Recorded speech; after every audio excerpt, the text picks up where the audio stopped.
Corona virus संक्रमण के अब भारत में 68 लाख केस पार हो गए हैं। पिछले 24 घंटों में 78,524 नए मामलों और 971 नई मौतों के साथ कुल मामले 68,35,656 पहुंच गए हैं।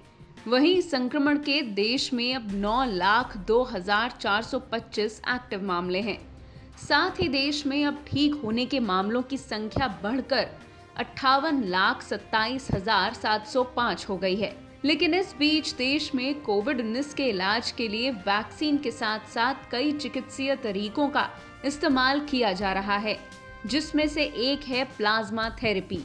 बता दें, इस थेरेपी में कोरोना से रिकवर हो चुके मरीजों के ब्लड से निकाला गया प्लाज्मा मरीज को चढ़ाया जाता है। विशेषज्ञों का मानना है कि कोरोना से रिकवर होने वाले मरीजों में वायरस से लड़ने की एंटीबॉडी बन जाती है। लेकिन अब आईसीएमआर ने इसको लेकर एक बात कही है। आईसीएमआर के महानिदेशक बलराम भार्गव ने ये साफ किया कि प्लाज्मा थेरेपी कोविड-19 के माध्यम से गंभीर मामलों में मृत्यु दर कम नहीं कर सकती। ICMR study that was highlighted was on 464 patients across 39 hospitals with more than 350 doctors participating in it, and it clearly demonstrated no benefit in mortality in moderate to severe cases of COVID-19.